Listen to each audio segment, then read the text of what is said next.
प्रिय दर्शकों नमस्कार। मैं आज आपको बताता हूँ सबसे आसान तरीका रस को समझने का कि रस को और रस के अंगों को हम कैसे समझें। जैसा कि आपको बताया गया है कि रस के जो अंग हैं स्थायी भाव, विभाव, अनुभाव अनुभाव और क्या है संचारी भाव, ये इसके अंग हैं। अब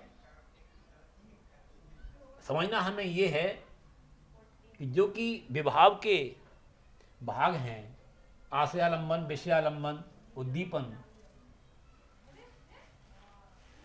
ये किस तरह से हम पहचाने इन्हें, ये मैं आपको बताना चाहता हूँ। देखिए, मैं इसको एक उदाहरण के माध्यम से आपको बता रहा हूँ।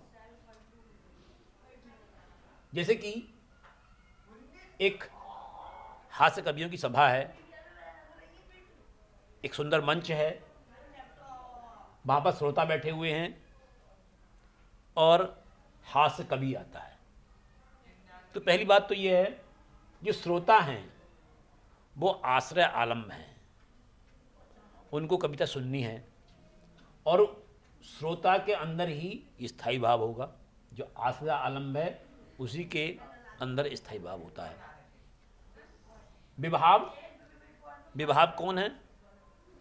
विभाव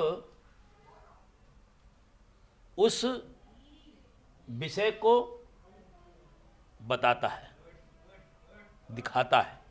तो यहां पर जो विभाव है वो कविता है। कविता क्या है? विभाव है। और माफ करना, विभाव हास्य कवि है और कविता विषयालंब है। और यहां पर उद्दीपन जो बता रहा है कि वो वातावरण, जैसे ही कवि मंच पर आता है वातावरण हंसी के माहौल में बदलने लगता है, तो यही उद्दीपन कहलाता है। और यहीं से स्थायी भाव का अंकुर फूटना शुरू हो जाता है, मतलब स्थायी भाव में हलचल होती है। इसके बाद जो विषयालंब है कविता, कविता के अंदर जो भाव छुपे हुए हैं वो विषय है। विषयालंब कविता और जो भाव कविता के अंदर है वो विषय। जब विषय सामने आते हैं तभी स्थायी भाव जागृत हो जाता है, जाग जाता है। और फिर जैसे ही स्थायी भाव जागता है तब उसके बाद में अनुभाव सामने आता है।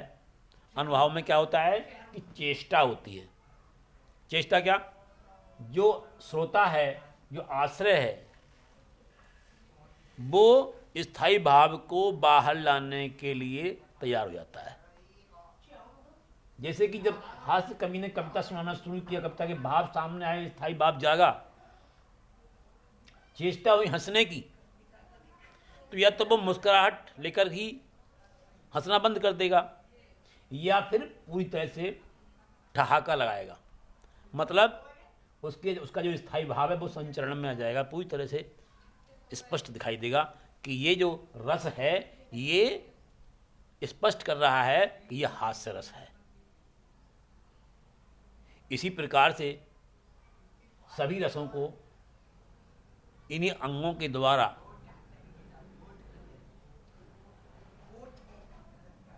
उत्पन्न होना होता है। जैसे कि अगर शोक का विषय है तो जो शोकाकुल होने वाला है वो व्यक्ति, आश्रय,